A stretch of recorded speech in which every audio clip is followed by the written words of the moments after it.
Cara mengidentifikasi kasus-kasus berhubungan dengan dilema etika maupun bujukan moral ya, yang saya lakukan adalah dengan cara pertama mengamati ya apa yang ada di lingkungan sekolah saya.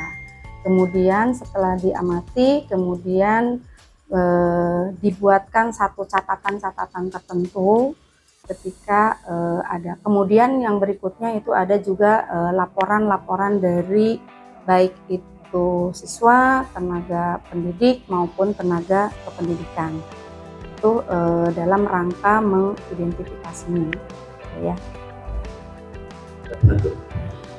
Ya baik, ya, jadi sekolah adalah sebuah sistem di mana di dalamnya ada sub-subsistem dengan personil-personil yang ada di dalamnya.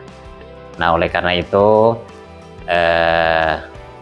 ada saja artinya di satuan pendidikan itu permasalahan-permasalahan yang terkait dengan etika ataupun moralitas. Nah itu di sekolah untuk bisa menemukan atau mengidentifikasi permasalahan-permasalahan itu bisa dari berbagai sumber. Bisa dari guru mata pelajaran, bisa dari guru piket, BK, wali kelas, tenaga kependidikan, bahkan bisa juga dari peserta didik.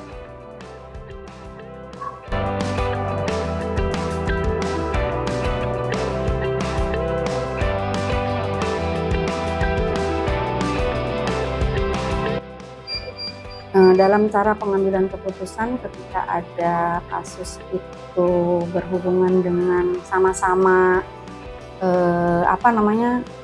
benar ya, itu tentunya saya meminta masukan dari manajemen, kemudian juga didiskusikan lah gitu ya, intinya didiskusikan baik itu dengan manajemen maupun dengan mungkin bisa jadi dengan guru-guru yang lain yang terkait itu ya, baru bisa melakukan pengambilan keputusan.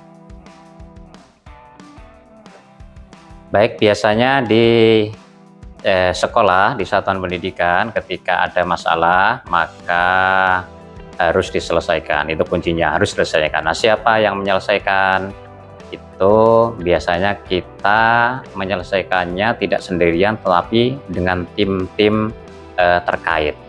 Masing-masing tim dalam satu forum diberikan satu ruang untuk bisa memahami, menganalisis permasalahan itu, kemudian dilihat dari berbagai aspek tinjauan, bisa dari tata tertibnya, aturannya, bahkan mungkin dampak yang bisa ditimbulkan. Nah setelah melihat berbagai pendapat dari tim, dari berbagai tinjauan sudut pandang yang berbeda, maka insya Allah dengan cara seperti itu akan ditemukan solusi yang terbaik.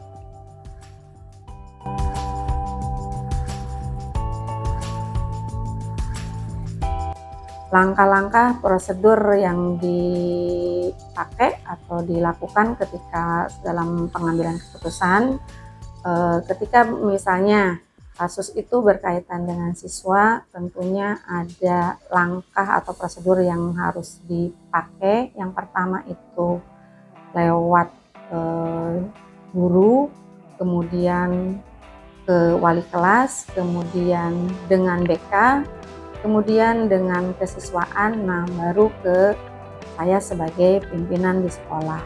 Tentu nanti kami akan berembuk atau melakukan konferensi kasus.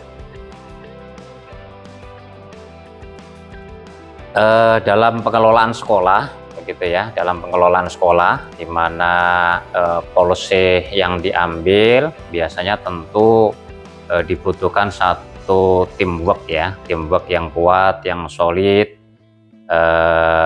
mulai dari ketika mengelola sekolah ada perencanaan, itu juga kita rancang sesuai dengan bidang masing-masing, gitu ya, dirancang dengan ini sampai dikawal pada tingkatan pelaksanaannya,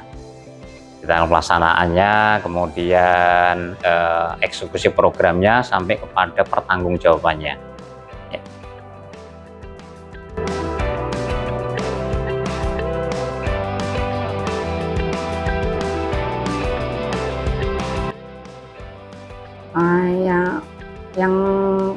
efektif dalam pengambilan keputusan tentunya itu tadi sebagaimana ketika ada kasus sudah ada menggali informasi, kemudian informasi sudah didapatkan, maka hal tersebut yang bisa dijadikan dasar untuk mengambil satu keputusan, gitu ya. Itu biasanya ya ada saja sih, artinya warna-warni anak kita dengan latar belakangnya. Biasanya efektif itu kalau kita dekati secara keagamaan gitu ya.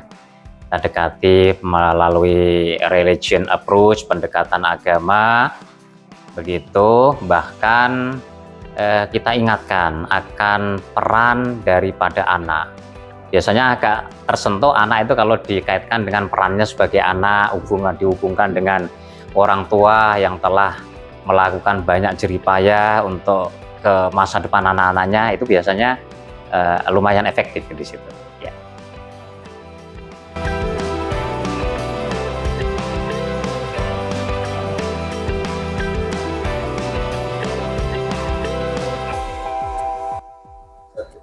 Nah, tantangan dalam pengambilan keputusan ini kalau berkaitan dengan biasanya berhubungan dengan hati nurani ya.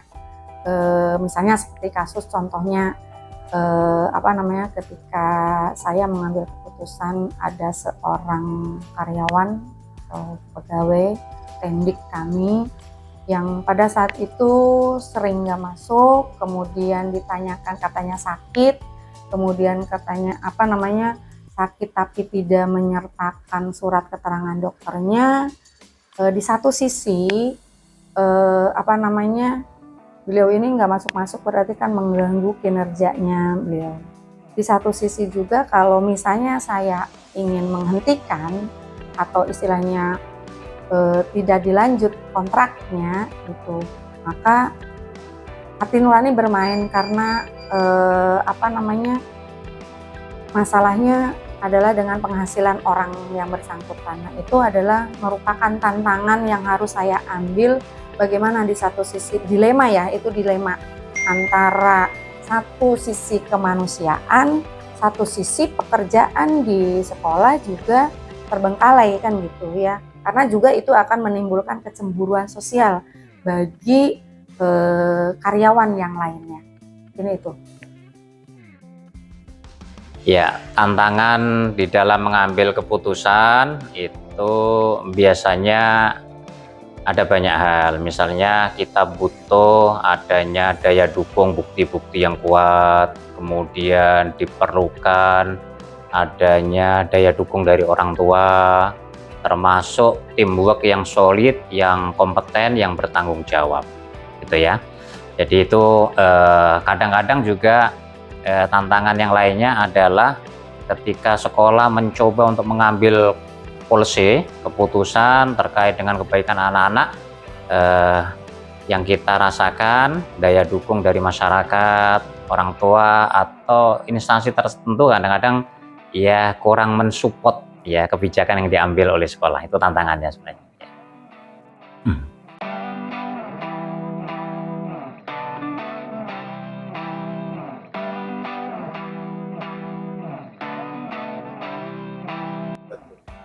Kalau untuk jadwal mungkin ini ya, karena kan kasus-kasus itu juga kadang kan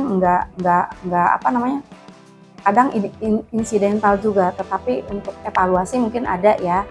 Tapi untuk ketika ada kasus-kasus tertentu ya tentunya ketika ada kasus ya langsung diselesaikan supaya tidak menimbulkan sesuatu hal yang misalnya gaduh atau misalnya ada keputusan yang langsung yang harus diambil. Itu sih ini. Selama ini tidak ada jadwal khusus. Biasanya ketika dari berbagai pihak atau warga sekolah ditemukan ada masalah, maka saat itu segera ditangani untuk diambil satu solusi. Tentu mengikuti aturan dan melalui prosedur yang ada. Jadi tidak ada jadwal khusus, tetapi segera setelah ada maka direspon cepat untuk segera diselesaikan, seperti itu.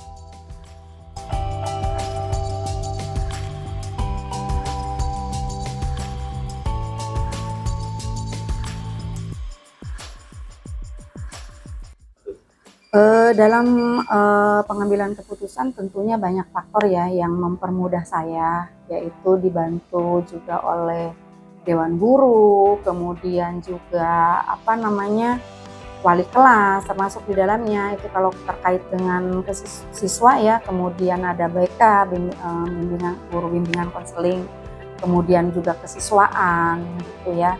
Nah, itu yang mempermudah. Nah, ketika dengan dengan pendik atau guru itu sendiri, maka pengambilan keputusan itu dipermudah dengan saya punya data, hasil identifikasi, kemudian juga dibantu oleh manajemen yang membantu saya juga dengan Kasubag Tata Usaha. Alhamdulillah kami di SMA Negeri 75 Jakarta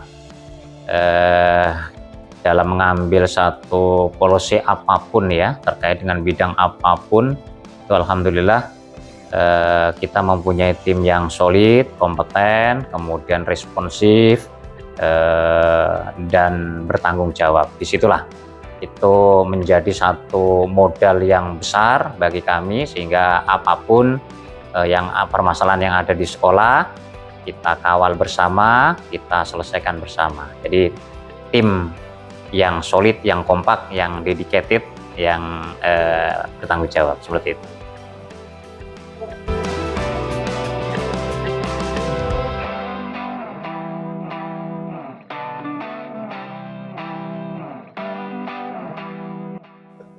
Ya, pengalaman yang diambil dari pengambilan keputusan dilema etika itu pembelajaran ya yang saya ambil. Yang pertama itu saya harus lebih sabar. Yang kedua memang agak sulit ya ketika pengambilan keputusan kalau bermain dengan hati nurani, maka itu harus kembali ke regulasi yang ada gitu ya.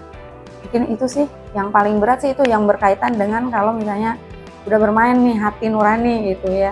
Di satu sisi itu dilemanya itu gitu, di satu sisi kemanusiaan, di satu sisi juga memang kita harus profesional gitu.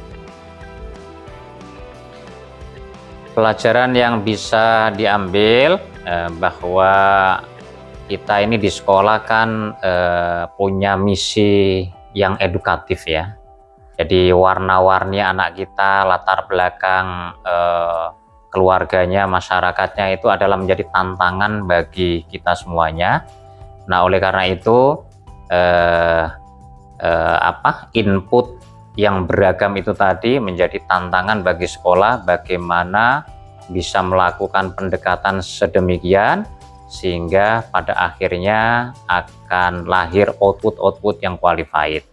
Yang selanjutnya adalah kita terus menghimbau kepada guru-guru bahwa tidak hanya terkonsentrasi kepada hal yang terkait dengan akademik, tetapi kita semuanya juga punya peran bagaimana supaya anak-anak itu punya fondasi keimanan, ketakwaan yang kuat dan akhlakul karimah.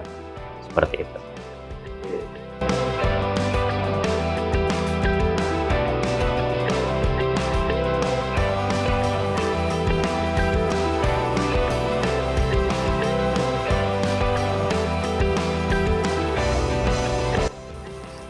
Hal yang menarik dari wawancara, setiap kepala sekolah mempunyai caranya sendiri dalam membuat keputusan pada kasus-kasus dilema etika.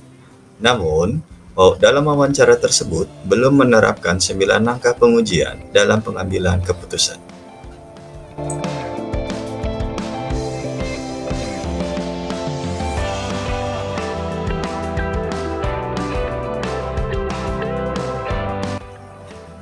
Dari hasil wawancara, memiliki persamaan dalam pengambilan keputusan. Seperti dalam pengambilan keputusan, perlu adanya data, fakta, dan berdiskusi dengan tim manajemen ataupun dengan stakeholder yang terlibat.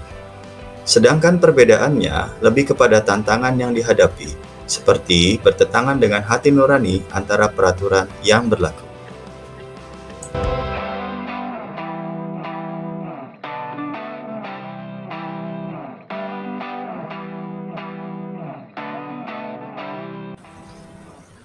Rencana ke depannya dalam pengambilan keputusan, membuat rancangan agar keputusan tersebut tidak bertentangan dengan hati nurani dan regulasi yang berlaku dalam satuan pendidikan, serta dampak yang dihasilkan lebih ke arah yang positif.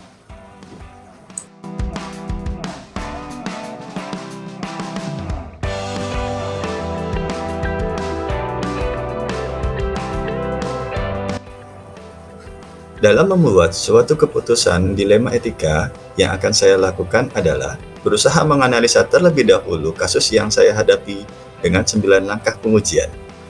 Hal ini akan saya mulai saat ini juga, setelah mempelajari dan memahami modul 3.1 ini dengan benar.